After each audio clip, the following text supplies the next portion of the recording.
नमस्कार दोस्तों, मेरा नाम अजीत सिंह है। मैं अपने YouTube channel physics talk with Ajit पे आप सभी का स्वागत करता हूँ। वीडियो में आज का टॉपिक है discharging of capacitor through register, या इसको discharging of capacitor in RC circuit कह सकते हैं। आरसी सर्किट मतलब रजिस्टर या रेजिस्टेंस और कैपेसिटर। और ये टॉपिक जो है बहुत अच्छा है और कई क्लासेस में पढ़ाया जाता है, जैसे कि physics first year, BSc first year physics, second paper circuit fundamental and basic electronics.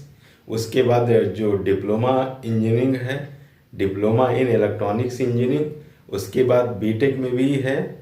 तो मतलब कई जगह पे ये टॉपिक मिल जाएगा और मेरा ऐसा भरोसा है, ऐसा विश्वास है कि अगर आप पूरा वीडियो अच्छे से देखेंगे तो एक ही बार में समझ में आ जाएगा। इसके पहले भी 2 वीडियो हैं, वो भी आप लोग देख लीजिएगा। तो वीडियो शुरू करने से पहले बस इतने कहना चाहता हूँ कि अगर आपने हमारे चैनल को अभी तक सब्सक्राइब नहीं किया है तो कर लीजिए, क्योंकि इसमें हम फिजिक्स के बहुत अच्छे अच्छे टॉपिक जो कवर करने वाले हैं और बहुत ही अच्छी तरीके से आसान तरीके से आपको समझाएंगे। तो मतलब बहुत ही फ़ायदा होने वाला है। और जो और भी साथी जो फिजिक्स तैयारी कर रहे हैं उनसे भी आप कह सकते हैं कि चैनल को सब्सक्राइब कर लीजिए, अगर उनको फिजिक्स में ये सब टॉपिक जो कवर करने वाले हैं अगर पढ़ने हैं, उनके सिलेबस में है तो चलिए आगे बढ़ते हैं। पहले तो एक हम इसका डायग्राम बना लेते हैं। जैसा कि आप लोग देख पा रहे हैं, डायग्राम जो है इसका बहुत सिंपल है। जो इससे पहले वीडियो था उसमें जो चार्जिंग ऑफ कैपेसिटर के बारे में बताया था, समझाया था, तो वैसे ही डायग्राम है। बस इसमें क्या करना है, इसमें जो हमारा डीसी सोर्स जो था, जो एक बैटरी लगी थी, उसको हमने जो सर्किट में सप्लाई दे रही थी उसको मैंने हटा दिया है, क्योंकि यहाँ पे सोर्स की ज़रूरत नहीं है। और जो सोर्स है कैपेसिटर, तो जो पिछला वीडियो था उसमें जो बैटरी से कैपेसिटर चार्ज हो गया था, तो जब वो चार्ज हो जाएगा उसके क्रॉस वोल्टेज डेवलप हो जाएगा, तो वो वोल्टेज ही एज ए सोर्स काम करेगा और वो जो सोर्स है पूरे सर्किट को करंट प्रोवाइड करेगा, और जिससे कि उसकी जो पोलरिटी है, डायरेक्शन ऑफ करंट है, वो चेंज हो जाएगी। पहले जो ये डायरेक्शन थी, उसके बाद में चूंकि ये सोर्स है तो ये डायरेक्शन चेंज हो जाएगी। और ये तो रजिस्टर है ही है, रेजिस्टेंस।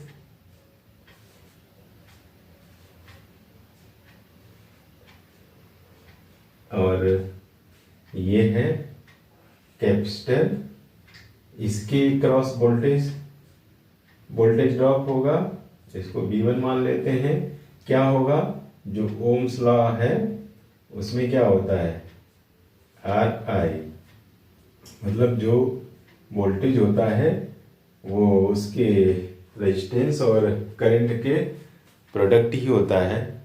और कैपेसिटर के क्रॉस जो वोल्टेज होता है वो क्या होता है, इसको अगर V2 मानते हैं तो ये Q/C, ये इसके चार्ज जो कैपेसिटर के क्रॉस जो वोल्टेज ड्रॉप होता है, तो वो कहाँ पे डिपेंड करता है, उसके चार्ज पे कैपेसिटर के, और जो उसका कैपेसिटेंस है। और इसमें ये करंट की डायरेक्शन ये होगी,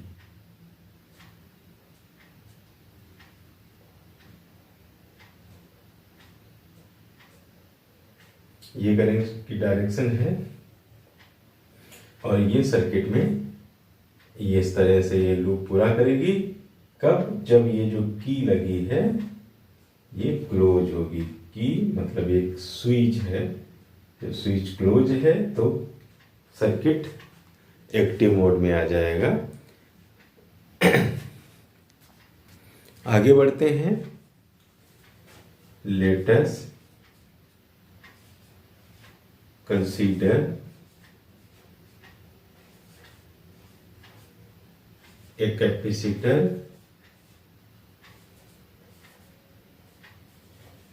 जिसका कैपेसिटेंस C है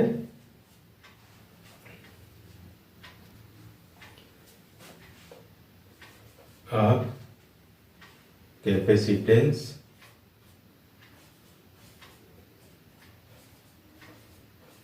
C is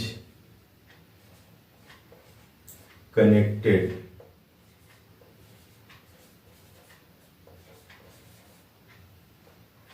with ये रेजिस्टेंस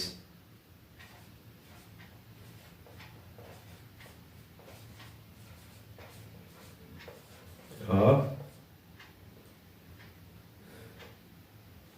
R से इसको लिख लेते हैं किसके द्वारा, थ्रू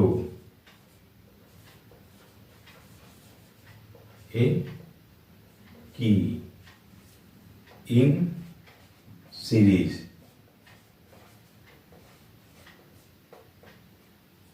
तो जो सर्किट में है उसी को लिख दिया गया है। मान लिया ये कैपेसिटर है जिसका कैपेसिटेंस C है और जिसके सीरीज में एक रेजिस्टर लगा है जिसका रेजिस्टेंस R है और सीरीज में ही एक की लगा है। तो ये तीनों ही सीरीज में लगे हुए हैं। अब इसमें क्या होगा कि when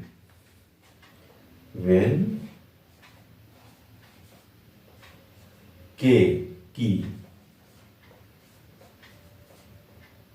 is switched, switch on. ये जो की है जब इसका स्विच ऑन करेंगे, अभी तो कोई करंट इसमें फ्लो नहीं कर रही है, जब इसको हम ऑन करेंगे तब क्या होगा, जो ये कैपेसिटर है जो कि पहले फुली चार्ज है ये डिस्चार्ज होने लगेगा। तो इसको लिख सकते हैं कैपेसिटर डिस्चार्ज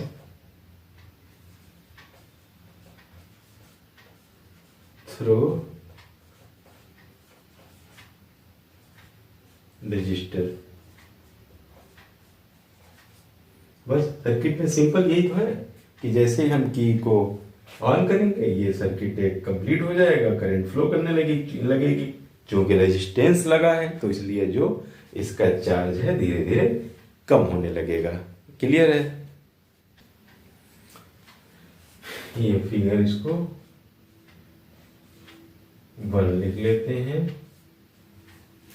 अब क्या करना है, अब चूंकि हमें जो डिस्चार्जिंग प्रोसेस है जो कैपेसिटर का, तो इसके लिए हमें एक उसके चार्ज के लिए एक एक्सप्रेशन बनाना है। जब चार्ज का बन जाएगा तो फिर हम वोल्टेज और करंट के लिए भी बना सकते हैं। यही 3 काम हमें करने हैं और टाइम कांस्टेंट जो इसमें होता है वो देख लेना है। यानी 4 चीज़ों के बारे में हम बात करेंगे। तो वो इक्वेशन जो हमें निकालने हैं वो कैसे निकलेंगे, उसके लिए हम किरचॉफ वोल्टेज लॉ को अप्लाई करेंगे। तो यहाँ पे लिख सकते हैं अकॉर्डिंग टू केवीएल लिख देते हैं किरचॉफ लॉ। तो केवीएल क्या है थोड़ा याद करिए। केवीएल में ये जो लॉ है उसमें ये कहता है कि कोई क्लोज लूप है, जैसा कि हमारा सर्किट में है, उसमें क्या होगा, जो भी वोल्टेज अप्लाई हैं उनका अलजेब्रिक सम 0 होता है। तो इस तरह से V1 इसमें क्या है, एक यहां पे वोल्टेज है एक इसके, तो केवल नहीं है, ये है V1 plus V2 equal to 0 होगा। अलजेब्रिक सम 0 है, एक ही डायरेक्शन में है और इसको हम इक्वेशन 1 लिख लेंगे। अब जो ये वोल्टेज है इसको हम इक्वेशन में बदलना है, तो उसके लिए क्या करना पड़ेगा। पहले तो मान लेते हैं कि किसी क्षण कोई भी टाइम ले सकते हैं, और उस टाइम किसी मतलब समय में करंट इसमें क्या होगी, आई, जो ये करंट है और इस पे चार्ज है, मान लेते हैं क्यू है। इसको लिख भी सकते हैं, if the current in circuit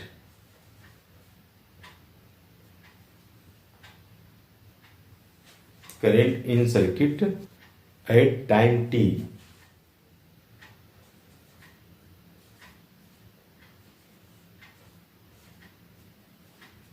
is I and charge on capacitor is Q। Current I है और चार्ज है क्यू। तब potential across R and C क्या होगा, potential difference across resistor R and C क्या होगा, पहले लिखा है R I and Q by C, ये होगा। अब फ्रॉम इक्वेशन 1, ये जो इक्वेशन है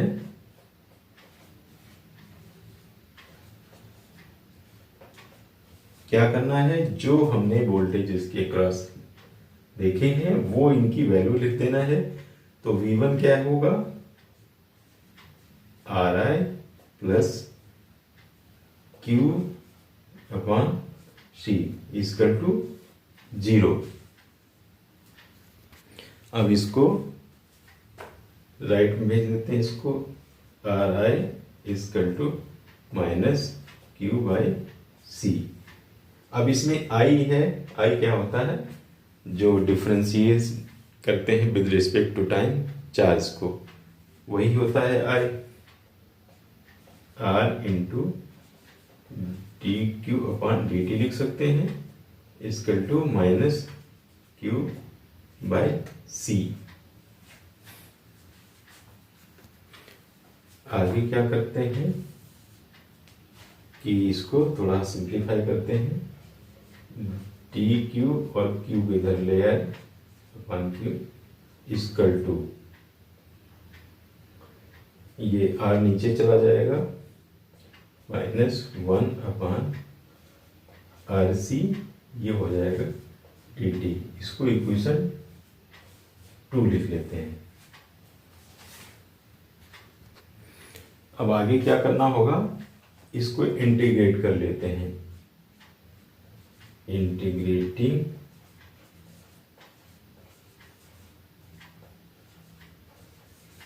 इक्वेशन 2, इसको इंटीग्रेट करते हैं तो ये हो जाएगा D Q by Q equal to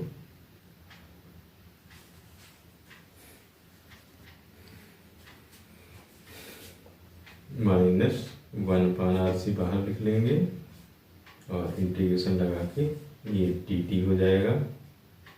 और जब इंटीग्रेट करते हैं तो उसमें एक कांस्टेंट भी लिखना पड़ता है, जिसको इंटीग्रेशन कांस्टेंट कहेंगे। तो ये हो जाएगा log base e Q equal to -1 upon R C into T, और ये इंटीग्रेशन कांस्टेंट है। ये हमारा हो जाएगा इक्वेशन 3। तो अब हमें क्या करना है, इसको और सिंप्लीफाई करना है। तो कह सकते हैं ए इस इंटीग्रेशन कांस्टेंट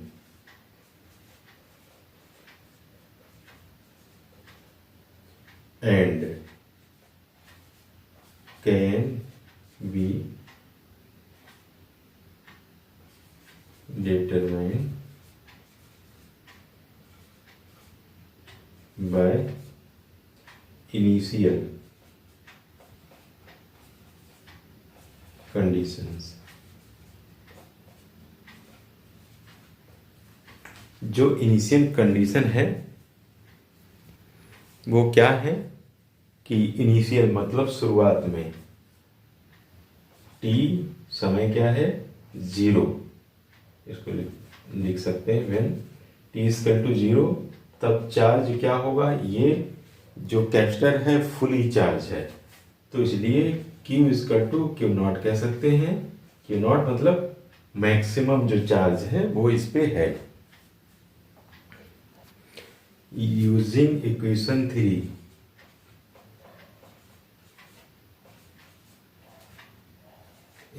3 को यूज करके ए की वैल्यू हम निकाल लेंगे। क्या होगा, टी 0 रखेंगे, Q equal to Q naught लिखेंगे, तो क्या होगा जाके ये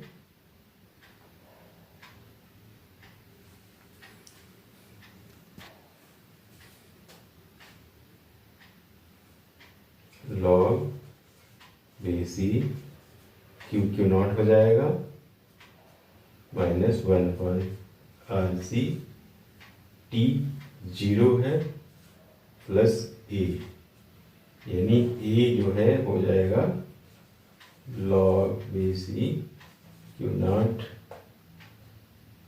ये इतना हो जाएगा।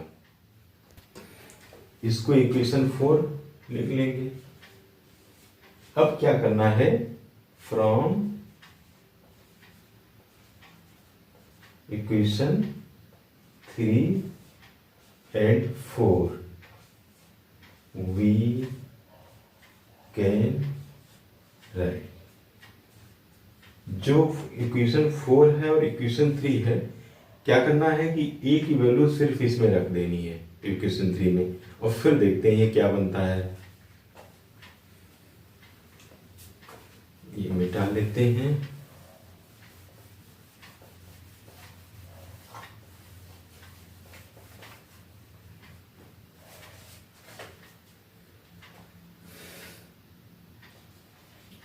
log e q equal to -1/RC t plus log e q naught, ये आया है। इसको और सिंप्लीफाई करेंगे, log q, इसको इधर ले आएंगे minus log q not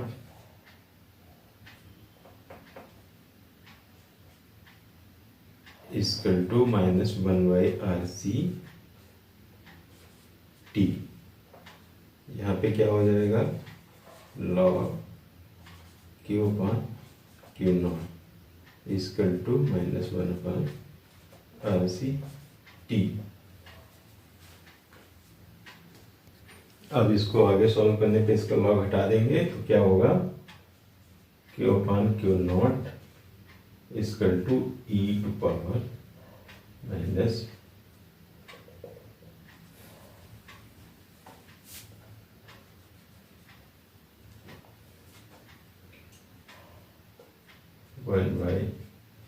RC t, या क्रॉस मल्टीप्लाई करके q equal to Q naught e to power -1/RC t, इतना आ जाएगा। और ये इक्वेशन नंबर 5। अब अगर इसको हम, जो RC हमारा टाइम कांस्टेंट है RC, इसको टाउ से हम इसको लिख लें, ये क्या है, कैपेसिटिव टाइम कांस्टेंट।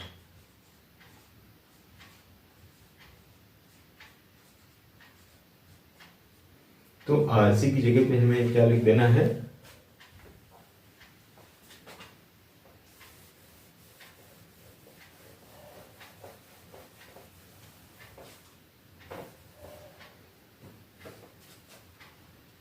ये हो जाएगा Q square to Q naught E power minus T upon tau.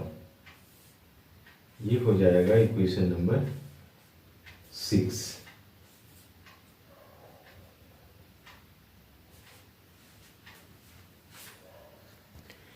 तो जो इक्वेशन है यही हमें निकालना था। ये इक्वेशन है जो कैपेसिटर पे चार्ज है किसी भी क्षण, किसी भी इंस्टेंट ऑफ टाइम। तो जो चार्ज है वो इस तरह से, इसको हम इक्वेशन के फॉर्म में लिख लेंगे। अब अगर हम इसके लिए एक ग्राफ प्लॉट करें, चार्ज वर्सेस टाइम, तो एक्स पे, एक्स एक्सिस पे टाइम दिखा रहे हैं और चार्ज को वाई। तो इस ग्राफ से क्या क्लियर होता है कि पहले शुरुआत में जो कैपेसिटर पे चार्ज था वो कैपेसिटर पर मैक्सिमम चार्ज क्यू नॉट था, और फिर समय के साथ में वो डिक्रीज करने लगा या डिके होने लगा चार्ज में। और एक जो टाइम कांस्टेंट है वहां पे इसका चार्ज जो है पूरे फुल, जो मैक्सिमम चार्ज था उसका 0.368, या इसको कह सकते हैं 36.8% रह जाएगा। और उसके बाद में धीरे धीरे ये चार्ज जीरो की तरफ बढ़ रहा, जीरो हो जाएगा। जीरो होने में इसको इन्फिनिट टाइम लगेगा। और इस तरह से हम कह सकते हैं ग्राफ से कि जो चार्ज है उसमें जो डिक्रीज हो रहा है, जो डिके हो रहा है, वो एक्सपोनेंशियल फॉर्म में हो रहा है। अब जो ये इक्वेशन नंबर 6 है, चार्ज के लिए एक एक्सप्रेशन है। अब हम क्या करेंगे, जो वोल्टेज है कैपेसिटर के अक्रॉस, उसके लिए भी हम एक एक्सप्रेशन लिखेंगे। तो यहां पे कह सकते हैं expression for potential difference across capacitor.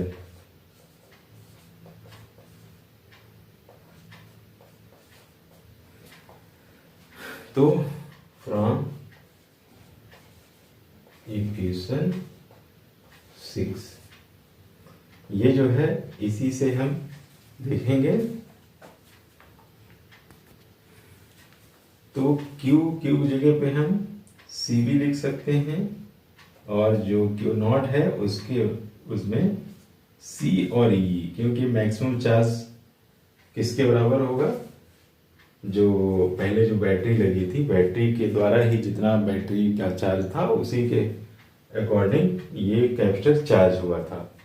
तो ये सी से लिख लेंगे, और E minus T upon tau लिखा रहने दो, आर से लिख लो, बाद में टाउ लिख लेना, टाउ आर सी ही है।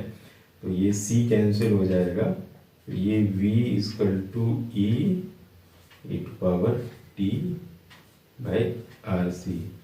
ई क्या कह, इसको क्या कह सकते हैं, ये मैक्सिमम जो वोल्टेज है पोटेंशियल डिफरेंस, तो इसको V नॉट से रिप्रेजेंट कर सकते हैं, E power minus T by R C, या इसको टाउ लिख लो।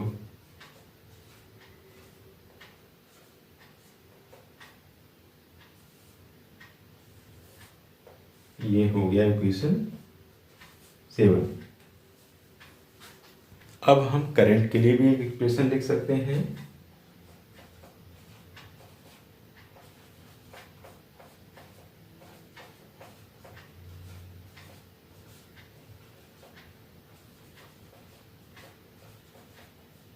इसी इक्वेशन को यूज करके फ्रॉम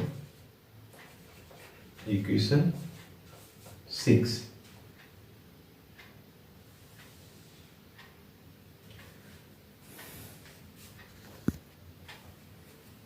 ये जो है कि इसका to Q naught E to power minus T upon tau जगह यहाँ आर सी लिखेंगे क्योंकि इसको हम डिफ्रेंशिएट करना पड़ेगा। अब इसको डिफ्रेंशिएट कर लेते हैं। डी टी इसकल टू ये हो जाएगा D by D T Q Q value Q naught क्या है उसको सी ई लिख सकते हैं E to power minus T upon R सी।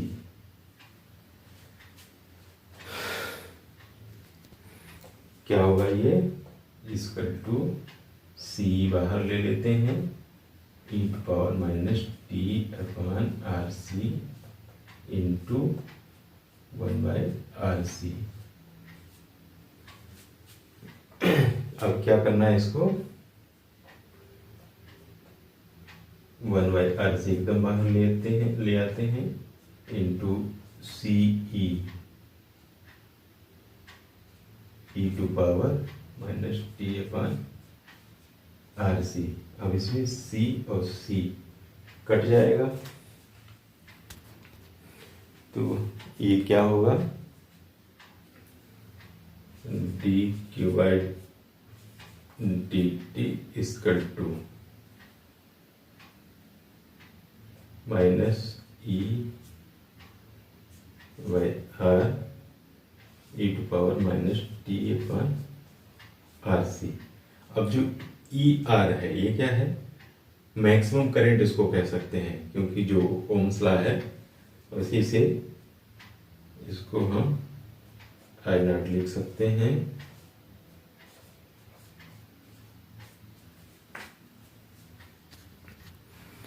और ये तो आई होता ही है I naught E power minus T upon R C या इसको टाउ भी लिख सकते हैं।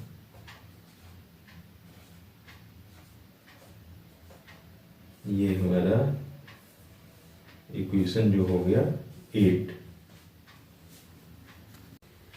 इस इक्वेशन में ये जो माइनस लगा था ये छूट गया है, ये माइनस इस तरह से लगा देना और इक्वेशन नंबर 8 में भी ये माइनस लगा है।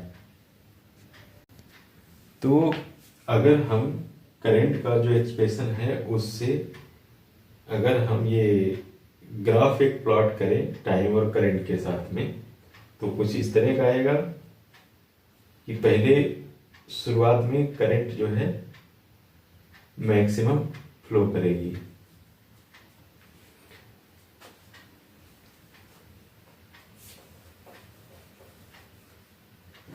तो इसको अगर पॉइंट 1 से समझें कह सकते हैं initially current flow in circuit is maximum.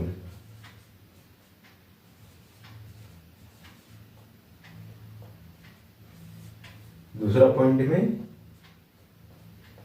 It या करंट डिक्रीजेस exponentially